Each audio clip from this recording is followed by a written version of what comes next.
என்ன ஆச்சு சீமான் அவர்களே? ஒரு காலத்துல உங்களை சங்கி அப்படின்னு சொன்னா எவன்டா சங்கி அப்படின்னு காலில் இருக்கிற செருப்பை கழட்டி மேடையிலே காட்டினீங்களே, இன்னைக்கு என்ன அதே மேடையில் நீங்கள் அண்ணாமலை அவர்களை புகழ, அண்ணாமலை அவர்கள் உங்களை புகழ, எங்கள் மம்மி பாட எங்கள் டேடி பாடன்ற மாதிரி பயங்கர பர்ஃபார்மன்ஸாக இருந்துச்சு. என்னாச்சு? இந்த கேஸில் எப்படி தப்பிக்கிறது அப்படின்னு தெரியலையோ? 2011 அம்மா ஜெயலலிதா காலில் விழுந்து இல்லை மலர்ந்தால் ஈழ மலரும் அப்படின்னு ஒரு ட்ராமா போட்டுட்டு தப்பிச்சிட்டிங்க. இப்போ என்ன பண்ணுறது அப்படின்னு தெரியலையோ? அதுக்கு தான் இந்த புது நாடகமா? வேண்டாம் சீமான், அதெல்லாம் பண்ணாதீங்க. ஓகே, உங்கள் சொந்த பிரச்சனைக்கு போய் நீங்கள் இந்த மாதிரி கேவலப்பூச்சி வேலையெல்லாம் பண்ணால் மக்கள் செருப்பு கழட்டி அடிச்சிருவாங்க.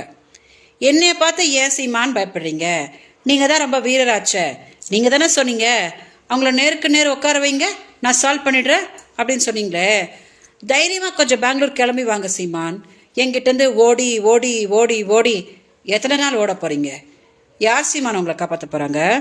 பெங்களூருக்கு உங்கள் பொண்டாட்டி, உங்கள் கட்சி, உங்கள் வழக்கறிஞர் அப்படின்னு ஊரில் யாரெல்லாம் இருக்காங்களோ எல்லாரையும் கூட்டிகிட்டு வாங்க. நேருக்கு நேர் உட்காந்து இந்த 14 வருஷம் பிரச்சனையை என்னன்னு பேசி தீர்ப்போம். நான் என்ன பிரச்சனை பண்ணியிருக்கேன் அப்படின்னு நீங்கள் என்கிட்ட சொல்லுங்கள். நீங்கள் எனக்கு என்ன பிரச்சனை பண்ணிட்டு இருக்கீங்க அப்படின்னு நான் உங்கள் பொண்டாட்டி கைல்வெளி கிட்ட சொல்கிறேன். சால்வ் பண்ணிக்கலாம், அவ்வளோதானே.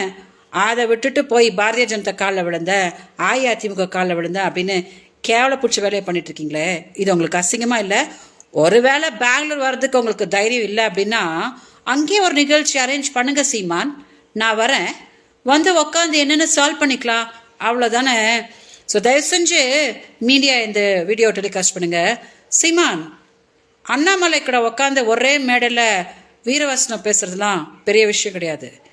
நேருக்கு நேர் ஏன் முன்னாடி உட்காந்து இந்த பிரச்சனையை சால்வ் பண்ணாதான் நீங்கள் ஒரு ஆம்பளை, நீங்கள் ஒரு தலைவன் அப்படின்னு மக்கள் ஒத்துக்குவாங்க. ஓகே, ஸோ தயவு செஞ்சு இதை கொஞ்சம் டெலிகாஸ்ட் பண்ணுங்கள், எல்லாரும் பார்க்கட்டும்.